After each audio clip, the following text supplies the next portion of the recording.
Perfect. Thanks for coming to my party. All right, here we go. Yep. And now for something special. The unit is self-contained with its own saddler, farrier, wheelwright and so on. It's a rigorous training dished out who know all there is to know about horses, and it brings results. We take you behind the scenes now to show just some of the interesting aspects of this training.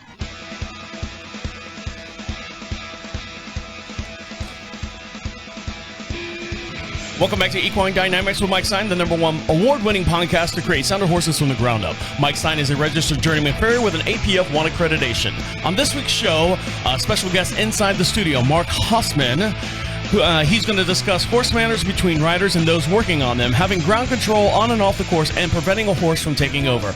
All this and much more will be discussed here on Equine Dynamics with Mike Stine, and over my far right side is Mike Stine. How are you? I'm doing good, Travis. How are you doing? I'm doing better now. When I say better now is because I had a big scare the other day. Oh, no. Yes. Oh, no is right. I had a big scare because, hold on one sec. I had a big scare the other day. I go out every morning. You know, Amy rides horses. She rides Diego, and Diego's off the property. So she went and left, and it's my job to go down and feed the horses and check on them, make sure everything's all right. And they got all 4 legs and 2 eyes and 2 ears and all that. And I go down, and we have Cayenne, which is our little miniature pony horse, and we also have Dominique, which is our mare, going to be our brood mare, hopefully here soon. Hopefully, fingers crossed there. And I go down and I feed them in the barn. And when I go into the barn, I hear Cayenne doing like weird noises, like more than normal noises that like talking to me. And I go, well, what's going on? And I look out in the field. We have 3 pastures. We got the one up front, we have the one here in the center, and then we got the one in the very, very back.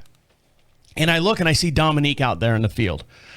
And I do this little whip, this little ew whip. So she knows it's me and it's feeding time. That's how I call her over. Okay. And it's like Pavlov's dog. You do that enough, they learn that food's at the end of that sound. So do you respond to that one for food? Or?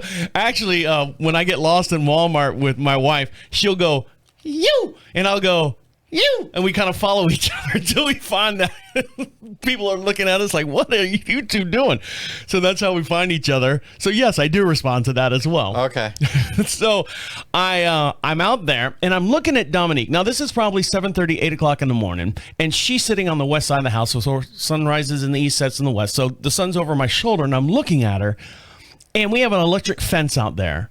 You know, the braided rope with the copper wire all put in it, and I look, and there's lines of the fence on her body. She's way out there. And I go, is this an optical illusion? So I get a little closer. I walk out there. I'm like, come on, let's go. Let's come inside. And she's pacing. And I look, she's outside the fence. Oh, no. She has gotten out and into my neighbor's yard, which is in that back corner over there. And thank God he hasn't been mowing the lawn. It's probably about 1.5 feet high. A brand new, lush, green, untainted, uneaten, unstepped on, unpooped on grass. And she's out there just mowing. So the only thing I can think of, I went out there and examined the fence, and sure enough, the bottom rail, the bottom strand of the electric fence was snapped. Like it was pulled and snapped. And she must have freaked out, and it bucked and shot over the fence or whatever, or over the, because there's no slats or anything. It's just a fence. She just crawled under. Yeah, she got on her hands and knees. Military crawled underneath it. And she's just standing out there like, hey, I'm out here in the middle of this grass. And wasn't moving, didn't do a thing.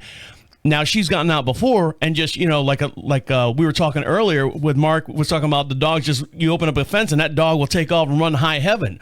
She just sat out there. The thing is, if we didn't have Cayenne, a pasture buddy, that horse would have been gone. But she did not want to leave her pasture buddy. Right. And the pasture buddy was there to say, no, you're okay. You know, they coax each other along. So if you got a single horse out there and you're like, oh, he's fine out there or she's fine out there just being out there by himself, pasture buddies, in my opinion, in this case right now, helped my horse not from running out into traffic. Now, we are a pretty good distance away from the road, but it is, you know, it's a 2-lane road. It's 55 miles an hour in front of us. So, So we had to get Dominique. I opened up the gate. She knew exactly what to do. We had 2 double gates and opened them one.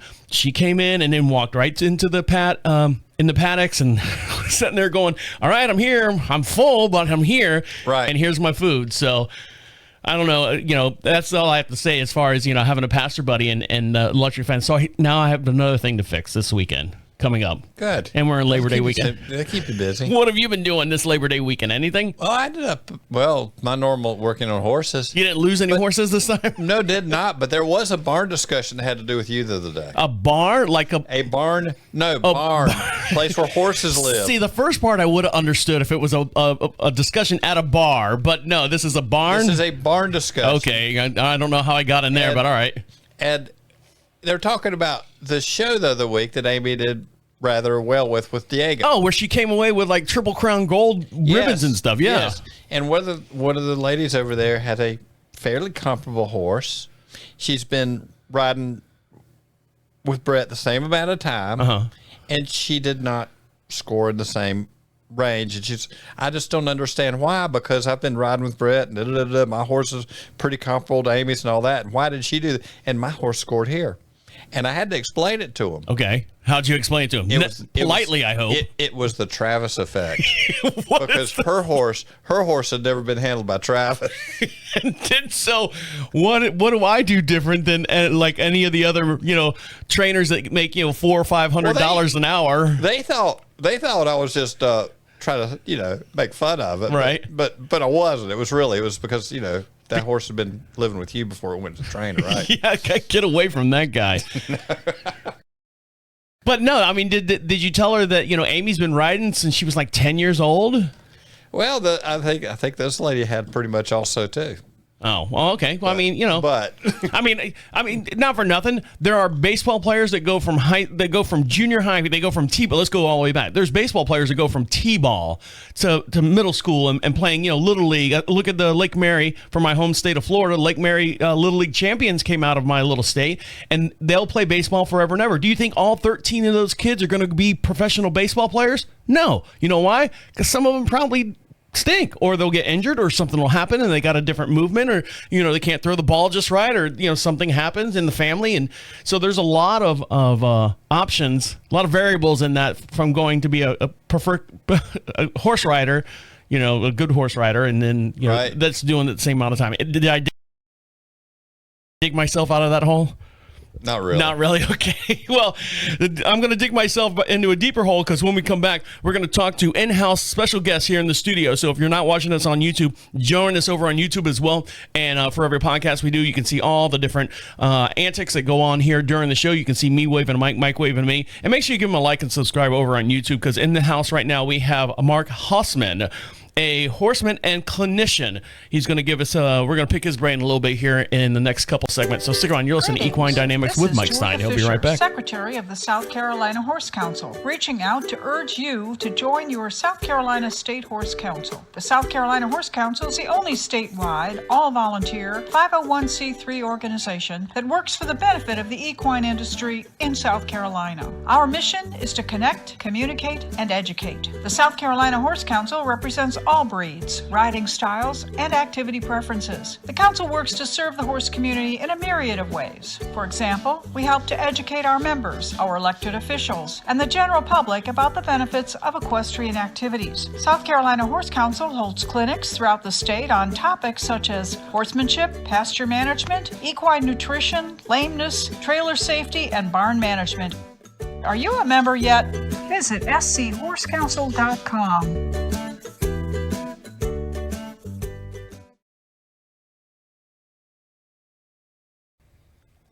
Welcome back to Equine Dynamics with Mike Stine. If you have a question for Mike Stine, the way you get those questions in is to go to equinedynamics.com. At the top of the page says contact us and put in a physical address.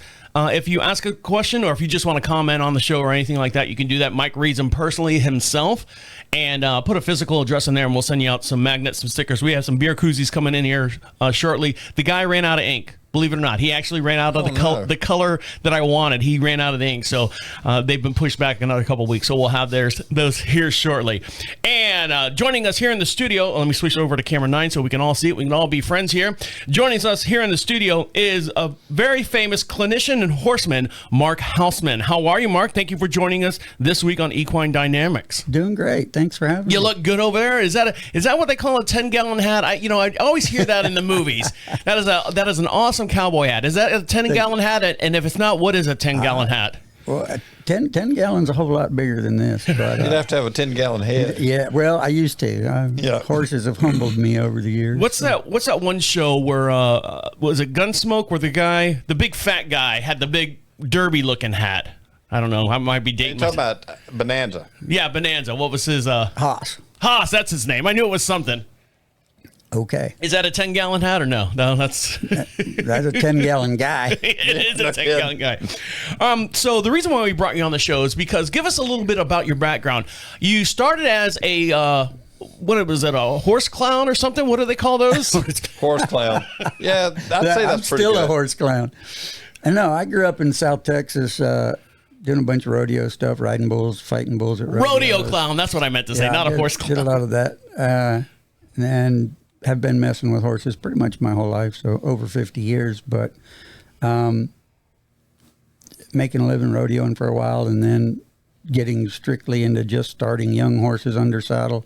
You know, the initial training and getting a good foundation on young horses. One day, somebody let the word out I was good with problem horses as well. Still looking for that guy. I'm going to kill him. Now, when you say problem horses that are broken, not broken, or just don't have ground manners, because we're going to get into ground manners as well. So Yeah, well, when horses are started young enough and properly, and we put a good foundation on them, you can pretty much do anything with them the rest of their lives.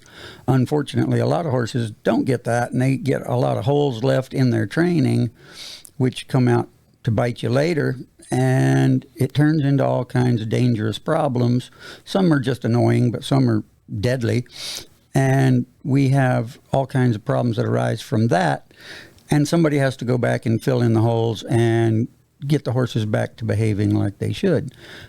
Or the horse just gets turned out or sold or shot and put in a hole or whatever you want to do with it. But being able to fix those issues and improve even a mediocre start on any horse is an important thing to do in the horse business. We have so many people that are trainers that just specialize in one thing. They kind of have tunnel vision about whatever it is, whether it's a dressage horse, a jumping horse, eventers, even though they're doing 3 different things. They just kind of get pigeonholed into this tunnel, and that's all they do basically for their entire career. I have the luxury of having experience with every discipline in the horse world, from the little minis all the way up to the drive and draft horses, everything in between, with dressage, cutting, reining, cow horse, roping horses, whatever it is, and kind of putting all that into one box, where I have a philosophy about them really not being as different as most people think they are. The English world, the Western world, it's all the same to me as far as what we do with horses to create the kind of partners and the kind of companionship, the kind of connection that we're all trying to get. And I don't treat them any differently. So what do you actually, I understand that, what you actually, not what you actually do, what your background is. So I've got your background. So what do you actually do different? Is it more patience? Is it more technique? Is it more, you've got more schooling and more training, or just more on the road lifestyle experience that sets you apart from everyone else? It's more about people than it is about horses, really, because horses, just like dogs and children, are going to eventually be a mirror image of the people they spend the most time with. So I can go places and have an immediate impact on the horse, but if I don't take that to the people, it doesn't matter what I can do with somebody's horse. I used to think it was. I thought it was all about me. Got over that real quick. Oh, yeah, horses will get you over that. Wrong, horses right? will fix that for you. But it's not. I tell people I travel the world helping horses with people problems more than I go help people with horse problems. Although the phone calls I always get from the trainers, the whatever, is always, I have a problem horse or a horse problem, and I fly wherever, drive wherever around the country. Now, when you travel the country and stuff, and you say, I don't have a horse problem, I have a people problem, is it something where in your technique, as you're doing we'll get into what you actually physically do with the horse. Do you actually help the person? I mean, you could train the horse all day long, but if the person that's going to be handling the horse, like, see you later, Mark, got everything's done, the horse is going to be cured. Right. If do you train alongside of the people as well to say this is what you need to do, listen to what I'm saying, or this might do this a little different, or you're completely wrong type deal? Yeah, well, it used to be I told everybody they were the problem. But then that's a good start. Yeah, and even though that may be true, it's not that the person was trying to be the problem or was just bad. It is that it's not a who thing. It's not, the person is not the problem. It's how the people are being around the horses. And sometimes is that lack of education or lack of knowledge of what they're doing wrong. Sure. And as I explain things pretty well most of the time, so that the people can do what I was doing, or at least get started, headed that direction. Most of the places I go back multiple times a year because they want me to come back and teach them some more and improve on what they're doing. And it generally works that way, because you're not going to go from a mediocre existence with horses into some kind of Olympic level world champion overnight. That takes years and years and years of screwing up and figuring out that how I'm doing things is the problem. So, and I can see a lot of people not having patience with that, and they're trying to hurry. Hey, right. I'm at a certain age. Let's say a rider's at a certain age, just like mid-30s and stuff. You mean I got another 10 years to train this 5-year horse? That means I'm going to be 45. This horse is now going to be 15. So they're trying to cram 10 years of experience to getting this horse, however long they've had the horse, into a smaller thing to achieve whatever goals they're going for. Right. Most horses, you have in the quarter horse world, you have all these little futurities, the cutters, the reiners, and everything, where they're making these horses the best they're going to be when they're between 4 and 6 years old. Well, in the rest of the horse world, horses are generally in their prime between 10 and 16.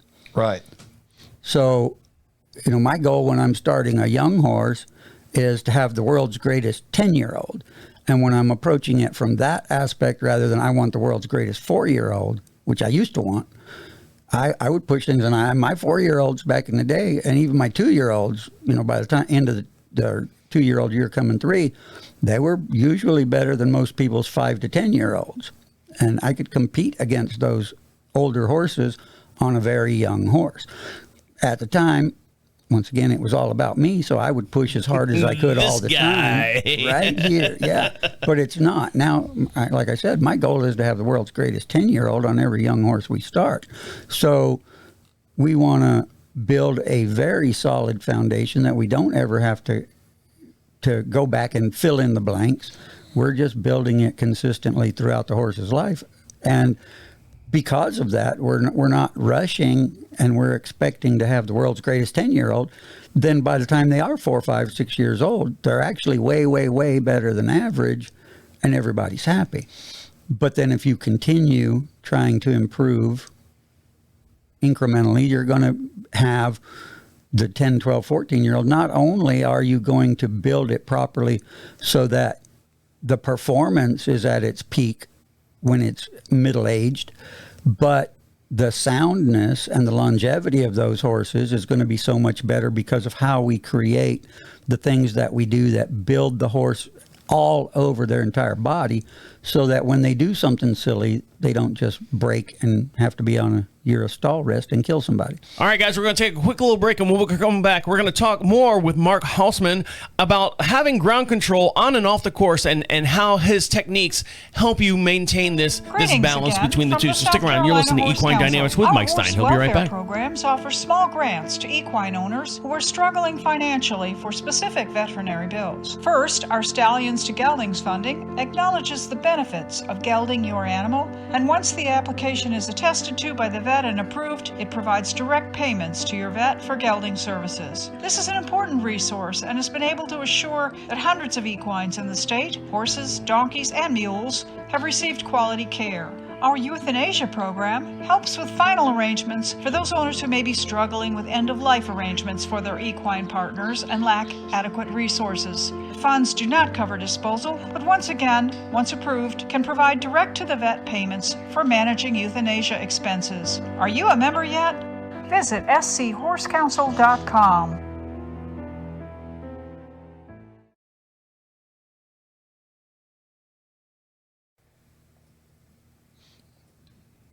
Good job. Thank you very much. Oh, we got to win this race. I had a horse in the barn not too long ago that you couldn't hot fit shoes. Right. Horse came from the Amish. Mm-hmm. And you couldn't hot fit him. And when the barn was full of people, I did hot fit him. He tried to tear the barn down, right? Right. Not too long ago, I was in the barn, and they said, "Well, come get us," because everybody was gone. They were hauled off somewhere. And we'll be down here for him. I heated up shoes, did my stuff. Whenever they hot fit him, nailed them on, all that kind of stuff. Do you need us to hot fit? No, they're already on him. And they stood there just quiet as he could be about it. And it wasn't the hot fitting; it was the way the people were acting about it. Absolutely. You know, I know a lot of farriers that I'm in so many barns every day. You know, when I'm home or even when I'm on the road, and I watch farriers from all over the country get in there, and there are some that horses just don't like. Right, yeah. And they have to manhandle them and wrestle. And, you know, we've all done that. Sure. But because we think we need to do something right now. And if we're trying to do something right now, instead of trying to just improve as we go, you know, you're pissing in the wind most of the time because you can't out-muscle one. No. All right, you ready? Yep. Mike, you ready? Yeah. Mark, you ready? Yes. Okay, here we go.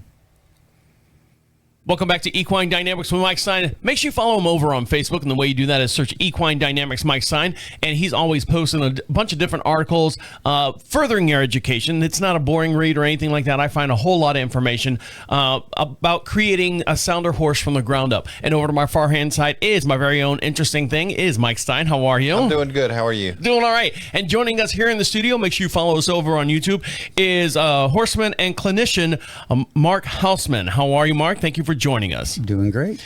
Now, we got the background, and you're saying, you know, it's not a horse problem, it's a people problem, and you kind of have to work back and forth. Absolutely. And when we're talking about having ground control on and off the course, off the arena floor, no matter what event you're in, whether you're 3-day eventing or you're dressage or you're just doing regular trail rides or anything like that, when you're talking about having ground control for the horse, on and off, what do we mean by that? What is a simpleton like me, when you tell me that, what are you trying to explain or get your point across, and how do you do it? Okay, most people, when they're going to quote unquote control a horse, use halters and lead ropes, sticks, whips, whatever else they want to use. I use all those things too, but they first communicate with a horse through whatever they're connected to the horse with. Mostly the halter and lead rope. If they want to go somewhere, they pull on the lead rope. Yeah, come put on. Pressure on the horse's head, and the horse somehow miraculously follows. Yeah, come on, pony, let's go. If somebody did that to you, you'd probably kick them in the teeth. Do that. Right? Yes, I would. And a lot of horses do. A lot of horses, probably 60% of horses on the planet, can be taught to do that pretty easily. But I go out of my way not to do that. I do the opposite. I want to communicate with horses in the same manner horses communicate with horses. I tell people all the time, my favorite horse analogy that I came up with over the years is horses are a lot like the French people. All right? Oh. So if you ask most Americans what they think about the French, they're all going to tell you they're a bunch of rude this, that, and this and that. But they're not. I've been to France a few times, and first time I went, I was in the army. I was in Germany, and we went to France, and, you know, we go in and we're telling these French people what we want, and we need directions to here, and I need a beer, and I need this, and whatever. And they became very rude and belligerent very quickly. Push back on you. Well, because we weren't trying to speak French. Okay, next time I went back, I don't speak French. I speak Russian, German, Spanish, and English, but I don't speak a lick of French. Ike Lustima. So, so when I went back to France, And I went into it was just happened to be a bar because I hang out in some of those places on occasion. I tried to speak French, sucked at it. They laughed, I laughed, we all laughed, and suddenly every one of them speaks perfect English. In France, they have to study English in elementary school, high school, junior high. Even a lot of colleges require that that every student take English classes, international monetary language and all that. So they can all speak perfect English, or at least passable English, but they won't until you try to speak French. And horses are a lot like that. Horses aren't just going to come around to your way of thinking because they don't read and write and speak English. But as soon as you try to speak horse, they don't care how bad you suck at it. They'll give you the benefit of the doubt and try harder to listen to you just in case. One of the first lessons my wife taught me. Now, I've been around horses not as long as my wife or any of you guys, but I've had friends growing up had horses and stuff. We go, let's go to Tony's house and ride, Brown out on the trail and stuff. I knew how to get on the horse. I knew how to turn the horse left or right, just like a boat, and then get off the horse, and then that was it. That's the extent of what I learned. Now, my wife, one of the first lessons that my wife taught me was watching the horse's ears. The horse pays attention to the world by his ears, twisting back and forth and back and forth. And I said, really? I never noticed that. I thought they were just trying to get flies off of their head. And that was one of the first language things when I'm looking at a horse. I see the horse's ears either pinned back. Of course, that's the universal sign of I'm angry. I wish some humans would have that, that effect as well. But the ears themselves, watching the horse, and he's trying to communicate with me through his ears. Is that wrong, or am I on the right path by watching that? No, that's true. They do focus on things with their hearing and their vision, but because that's the senses they're going to use the most, or their vision, which is different than ours. Their eyes are on the side of their head, not on the front, so they have to be able to turn their head to focus on different things. And in my travels, especially doing clinics, that's one of the biggest things I find, even with the super upper level, Olympic level riders and trainers and their horses, is that the biggest thing, all the way down to the backyard, nothing free, crooked legged, lawn ugly ornament, yeah. The thing that's missing most is two-way focus. The horse isn't focusing on the people, and then the people have to make the horse do something because the horse isn't listening, doesn't want to listen. Because the horses, every single one of them, is always going to be focused on where or whom they think will provide the most comfort, safety, and security, without fail. One of the things I've noticed when Mike comes into our barn is he will sit there, and I'll bring out the horse, and he'll stand there. Mike will stand there and let the horse know that his presence is there. Mm-hmm. And even with our little pistol Cayenne, he'll sit there and wait and kind of do this unsounded bond between the two. Mike, is that what you're doing? I don't know. Is that what I'm doing? I tell people all the time, before I walk into any stall, pasture, field, whatever, trailer with a horse, I literally, physically, mentally, and emotionally become within myself what I want that horse to become. Now, this horse doesn't know squat, and he's been abused, or he's been mishandled, or he doesn't understand that. He might try to run over me or kick me or bite me just like he has every other person, because his experience with people is not pleasant and not comfortable, right? But very quickly they figure out that I'm going to be the place where they can expect to find the most comfort. And that's not because I'm not demanding. I'm way more demanding than most people. But horses need structure, they need rules, they need boundaries, guardrails, if you will. Electric fences. Exactly. If you want to scratch the paint on the Maserati, by all means, go ahead. But as soon as they hit it and get off of it, they provide their own comfort by finding what I call the middle. Whatever the boundaries are that I've established, I'm on one end of that, and the next fence is on the other end of that. And that fence can be as close as whatever length of lead rope I have in my hand. That's the next fence, right? And if I'm the inside fence, I want the horse to find me. That's focus. Mike, you were going to say something? Yeah, I'll tell you, talking about the whole ear thing, I was just thinking back to when I was working some big brood farms years ago. Mm-hmm. Spanish guy, Mexican guy, Antonio, we had to go mares got moved from one field to another field, depending on what stage they were in. And because of the moving, we'd go from field to field. There was a mare that had gotten shifted that we had not trimmed on the run before. Right. He said, we're going to step her out the gate and do her out the gate. He walked in there. He says, you want to see something? I said, yeah. He said, this is the scared mare, right? Yes. This is the boss mare. This is the mean mare, right? He said, do you want to see me turn the scared mare into the mean mare? I said, okay. So Antonio reached up, politely slid his hands up under and tucked the ears under the halter and walked her up to the gate, stand on the other side of the mare. The boss mare took a look at her. He took her head, pushed it towards the boss mare. Boss mare turned around and walked off. Right. And I was just laughing, He says, I don't know why, just because she can't see the ears, but look at the eyes. The eyes were always scared. She only looks at the ears. Right. Horses always, and when I was talking about, trying to speak horse, even if you suck at it, the horse is going to appreciate the effort. Right. Horses always, anytime you put two or more horses together, one of them is going to move the other one's feet. Right. And in order to do that, they'll first just give them a look. They'll just look, say, hey, move. Mm-hmm. And the second horse always says, what are you going to do about it? That's the situation we were in with Dominique out there when we had two miniature ponies, and my wife was like, watch how Dominique quote unquote herds the horses. Correct. Around, saying, hey, look, we'll throw out 3 flecks of hay in 3 separate areas, and Dominique will go through and kind of, like you said, hey, and they'll piss and shit and do everything and take off that way and, right. and be a pistol and go the other direction. But initially, when they first started that, when those two horses got together the first time, they had to go through this whole process. So they give that look that just means move, and the second one says, screw that, I'm not going anywhere. Then they give that same look with both ears flat on their neck. That's why when they tuck the ears under the halter, the boss mare said, oh, you got your ears pinned. She means it now, right? Now you mean it. Even though that horse would have never done that on its own because it was lower on the totem pole. So they give the look. They give the look with the ears pinned flat on their neck.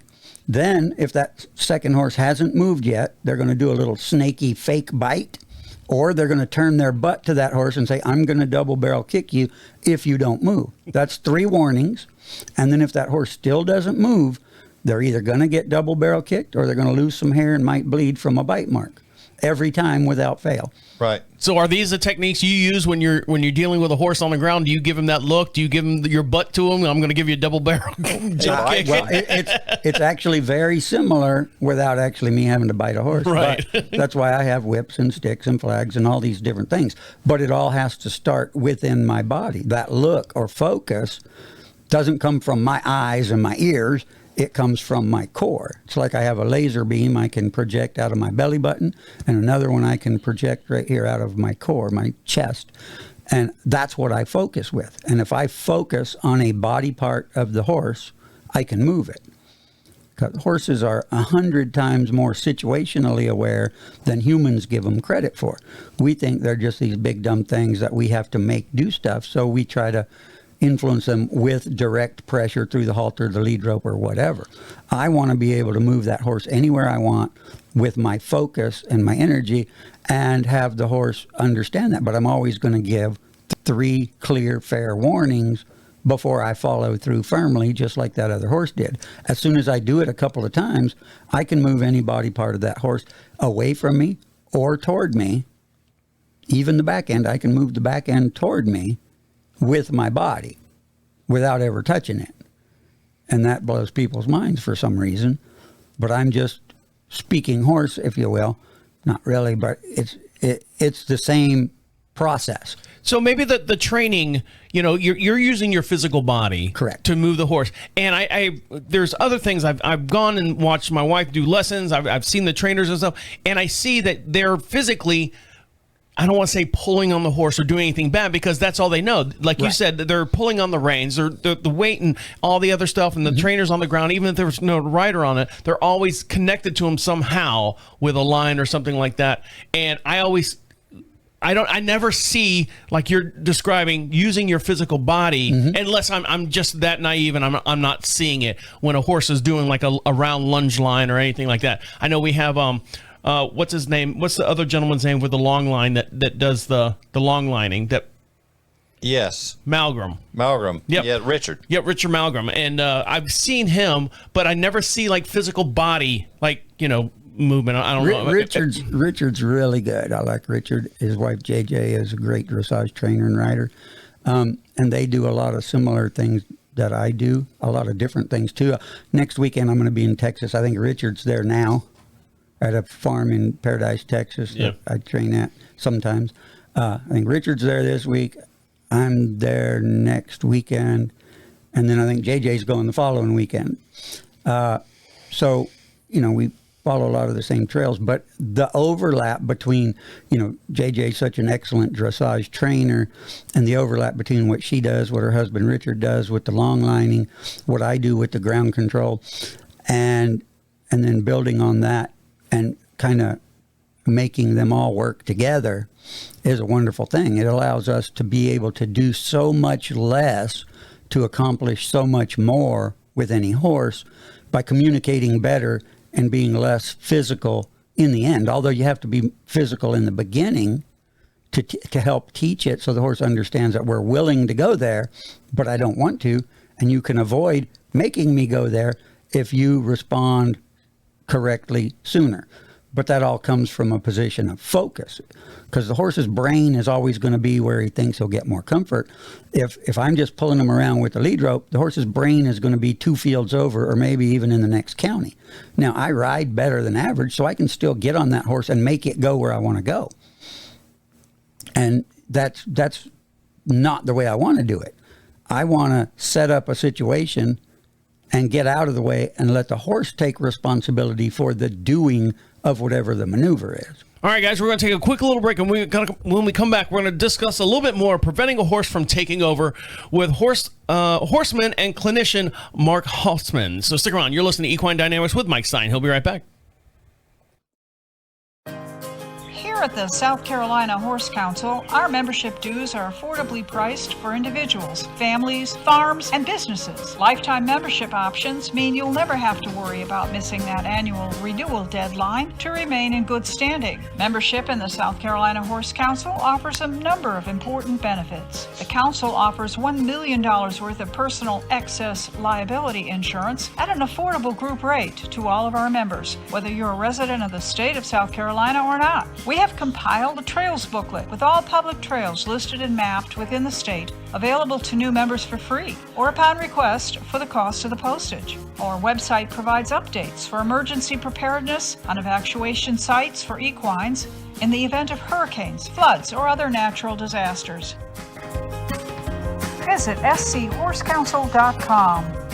Welcome back to Equine Dynamics with Mike Stine. If you'd like this podcast to perform out at your clinic, out at your location, out at your special event, your tent sale, if you've got an open house, you want an open barn, if you're having a little party and stuff, make sure you go over to equinedynamics.com. At the top of the page says clinics. Fill out that little form, and we can do this podcast right at your location. We'll be there and live and bright and shining color. What was it? Bells and whistles and all that stuff? Yeah. We can do the same podcast right at your location. And Mike will pencil you in. Just go over to equinedynamics.com. At the top of the page says clinics, and we'll get you on board. And over to my far hand side is Mike Stine. How are you? I'm doing good, Travis. And hello.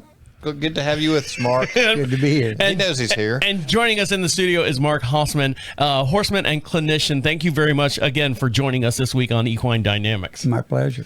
So, Mike, you were talking about during the break before the break, we were talking about getting horses in control on and off the course. One of the things that you worry about the most is getting horses in control in the barn when you're around them, the etiquette, the manners, and everything. And whose shoulders do that fall on? Does it fall on the rider? Because when you walk in, like I said, when we have Dominique, you stand there and you wait for me to tie her up and everything like that, and then let her settle in a little bit, yep. See where she's going to be for the day. And then I kind of hang out. I don't leave you there, but that's just the way I was brought up. I don't want to leave you there with a horse. But for the most part, people do they expect you to go in there, grab the horse out of the stall, put it on the tie rack? Well, I don't, because I want somebody around because it's their horse.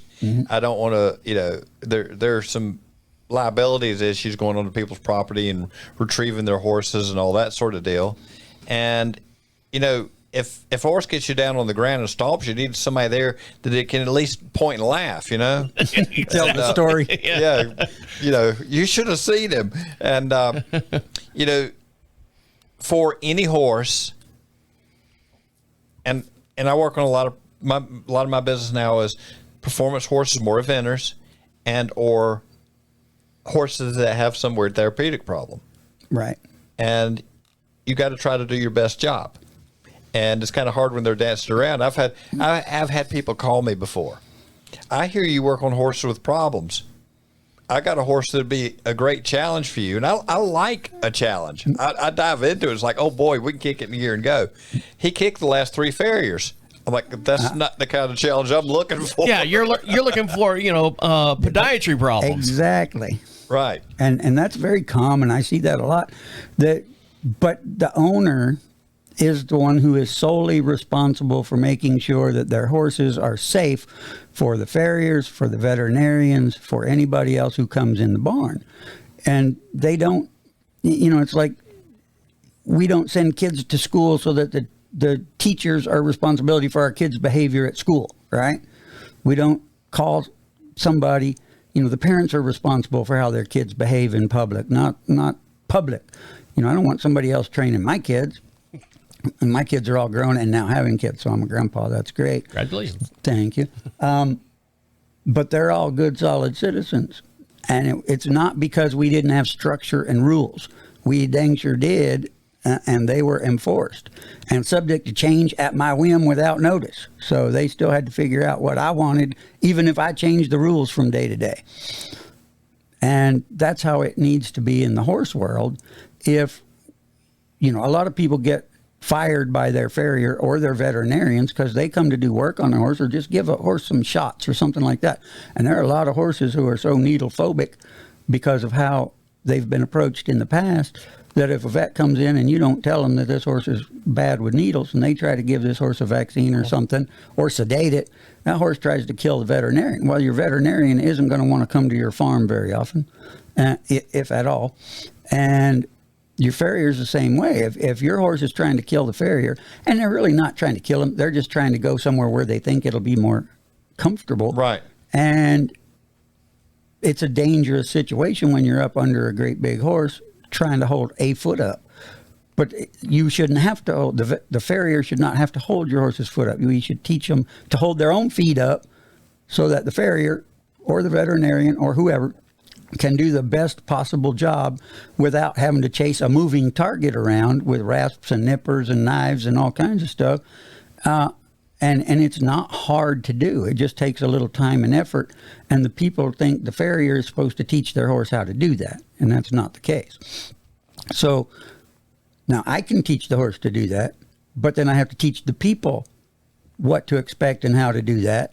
And then when they do it consistently, because I'm not hanging out anywhere very long, then it comes around to responsibility. Now, Mark, how would you approach me? Because, like I said, I have absolutely no experience with horses. I'd approach him with a big stick. Big stick. I have long lips too. I know how to put the halter on. Right. I know how to bring the horse out. I know that if a horse is unfamiliar in an area, to take the horse and walk at 360 until it calms down, and then I put the tie things on its side of its face. You can tell I know nothing about this, but then I do that for Mike. How would you help me get this horse under control? Because I'm not that I want to. It's I have no knowledge of doing it. Well, the way you just started with and people do this everywhere. When they trailer into my farm, they do the same thing. They grab this horse, they control this horse, or don't mess up, Pookie, don't mess up. Right. And they're going to take it on a little walkabout around my farm so that then we can start training it. I don't have to do that with my horses because my horses know wherever I am, whatever I'm doing, just because of how I'm being, that everything's okay. They give up responsibility for all those outside influences, and they're just waiting for me to let them know what we're going to do next. What were you gonna say, Mike? You can tell from his answer how the Travis effect helped his wife accelerate so much so fast in the show room. Absolutely. I'm gonna start my own clinics and blow you guys out of the water. The basics with Travis Holmes. That's it. All right, guys. Here's a horse. This is its legs. This is its hair. It used to boggle people's minds when my farrier would show up to work on I had my personal horses, and then back in the day when I was taking upwards of 20 plus horses in training at my facility, and I had a farrier that did all the young horses because they didn't know yet. He was young and expendable, and then I had an old farrier who did my personal horses, and I could bring any of my personal horses in, drop the lead rope on the barn floor, and go sit in a chair and have a cocktail while the farrier's working on my horse. And when he went to work on this foot, the horse would just pick it up and hold it there while he's working on it, and he put that foot down and go to the next Now, foot. how long did it take for you to get to that point, though? I mean, it's not overnight. No, months. Months? That's it? Just months? Yeah. Okay, so you can take a, I don't want to say a feral horse or unbroken horse. Oh, can you really? Totally feral. Okay, Yeah. and have him within months under your supervision or under your techniques and everything, have this horse standing there, not tied up or anything, and waiting for the next command. Yes. Wow, that is impressive. I think that's very impressive because my wife tells me stuff all the time. I still forget stuff. And the thing is I know those last years, and I don't know how much Carl is, if he's doing any at this point. He's still doing something. He's 86, I think. Right, but toughest guy I know. Oh yeah, Carl Smith's tougher than any normal man. Everybody knows it. He did my horse when I was a teenager. Yeah, and but keeping Carl safe has kept Carl. Well, Carl can still get out there and do some stuff. Yeah. And once in a while, Carl used to still get stomped, and he didn't like it. No, not too good. Not too good. In fact, there was times when I would go do a horse because somebody had a rough horse because it was Carl. Yeah, well, I got a lot of business from his clients because he'd come to my barn and he'd say, "Hey, here's a number. I'm going to have this girl call you because she needs you bad." Right. And what he was saying was he needed me bad to go over there. Yes. All right, guys, we're going to take one more little break and come back and wrap up the show. What did we learn? So stick around. You'll listen to Equine Dynamics with Mike Stine. He'll be right back. Hello again from your South Carolina Horse Council. Did you know that the South Carolina Horse Council invests in programs that support education and equestrian activities for the young people of our state? The council awards numerous youth scholarships annually. We sponsor the state finals event for the South Carolina 4-H Equine program, and we provide full event sponsorship for the year-end South Carolina Future Farmers of America Horse Evaluation program. We also sponsor the South Carolina Governor's School of Agriculture Equine program. Our expo periodically brings education and entertainment to equine enthusiasts of all disciplines. Is law enforcement in your area educated on the special needs of equines? The South Carolina Animal Control Officer Seminar helps familiarize law enforcement and animal control officers with proper care of horses to better identify and investigate cases of neglect or abuse. For more information, visit schhorsecouncil.com. Welcome back to Equine Dynamics with Mike Stine. Don't forget, for every podcast we do, we have a matching video over on YouTube. We have our very own YouTube channel. It's called Equine Dynamics Mike Stine. Make sure you go over there and give them subscribe as well. We also have some little tiny 1 minute long clips over there. So if you don't have enough time to sit there and watch the whole entire video on your lunch break, during your lunch break, you can watch these little 1 minute videos and stuff. And they kind of get to the meat and potatoes. Pardon the pun there, as far as it being lunchtime, and you can watch the show over there on YouTube. Give them a subscribe over there, and if you have any questions for Mike Stine, go to equinedynamics.com. At the top of the page says contact us. Fill out that little form, please. Put a physical address on there, and we'll mail you out some magnets, some stickers. Like I said, the beer koozies are on back order, but don't worry, everyone who puts their name in there and gets an address, we will send those out to you as well, even if they're on back order. And my very own back order is Mike Stine. How are you? I'm doing good, Travis. How are you? I'm doing all right. And joining us here in the studio, a horseman and clinician, Mark Hausman. Excuse me, that got me wrong. Mark Hausman. How are you, Mark? And thanks again for joining us this week. Doing great. It's my pleasure. All right, so what did we learn today, Mike? What did we learn? The horse manners between the riders and those working on them. What should we be looking for, and who's responsible for that? Either one can take this question. Let's let Mark handle that. That's his territory. Absolutely. It is 100% the horse owner's responsibility to see that their horses behave in a manner that they're safe for veterinarians, for farriers, for anybody to work on. They don't all have the information or the skill set or anything to deal with that, but there are trainers all over the country, all over the world, who specialize in just that.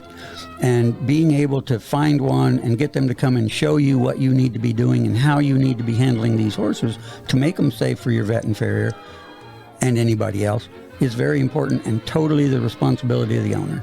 And well, go ahead. Yeah, if you got horses that get in trouble in your barn and you cannot work around them, you cannot help them.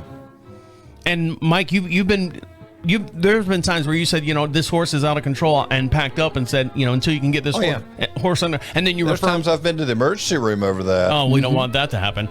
And also having ground control on and off the course. And what do we mean? And what kind of techniques can you use to do that? Well, there's so many. It depends on the issue, whatever we're trying to teach the horse or help the horse improve on. But the stuff that we do on the ground bleeds over into the saddle so well that it just benefits everybody, every horse, every owner, every rider, trainer, etc. Anybody that's ever going to be around that. If you let your horse get away with murder, you're doing the horse a great disservice and everybody who has to deal with that horse in the future. But a lot of people don't put the emphasis on that. They just say, okay, this one's a problem. They sell it and let it become somebody else's problem. The more we can do when we have an opportunity to improve that horse's behavior, we're doing it a service for the rest of its life, and anybody who's ever going to deal with that horse in the future is going to be safer and happier, and that horse is going to be more fun to be around. And along the same lines, preventing a horse from taking over. How do you do that? And you were talking about body language and Sure. your points of lasers that shoot out of your chest. Yeah, it's the same thing. It's just being able to communicate better what we would like the horse to do or to become by being that ourselves. The focus is the big missing picture, the big part of the picture that's missing. Focus both ways. The trainer or the people handling the horse are just trying to get the horse to do something, so they help too much, and the horse is focused outside of where we are because they think they're going to be more comfortable in the field, so they're over there, and we have to do more and more to make something happen. Until the horse focuses on us, reads our body language, and then tries to imitate us, by becoming what I am, which is confident, I am competent, I am relaxed, and I'm fun to be around, and that's what I want the horses to be. And as long as I'm being that while still being firm, fair, and consistent about how I handle the horses love that structure, they need those boundaries, and they become me pretty quickly. Now, where can our listeners get a hold of you, and where can they find more information about you, Mark Hausman? And go ahead and spell your last name one more time so everyone can and get that information out there to them. It's Mark, M-A-R-K, Hausman, H-A-U-S-M-A-N. I'm on Facebook, just under Mark Hausman. I'm in Waxhaw, North Carolina. But you will travel. I travel all over. I have a passport. I'll go anywhere in the world. So, hit me up. My phone number's on my Facebook page. Go ahead and give that to them one time, please. My phone number? Yeah, please. It's 704-771-8093. And you said you got rid of the website because you were just getting bombarded with so much. Yeah, I used to be a little naive, and I would list all of these 49 different kinds of clinics I was willing to come do for people, and everything had a basic, an intermediate, and an advanced component to it. So everybody always wanted to sign up for the advanced stuff, and they weren't even ready for the basic stuff. And so I just quit doing that altogether, and my business is 100% word of mouth. I don't even advertise anymore. Well, that's good. That's good to know and good to hear. All right, guys, on that note, we're going to let you get back to enjoying your ponies. On behalf of Mike Stine over there. Have a good day. Have fun with the horses, and we'll catch you later. And joining us here in the studio is Mark Hausman. Thank you very much. My pleasure. Thanks for having me. My name is Travis, saying see you next week. Happy Labor Day.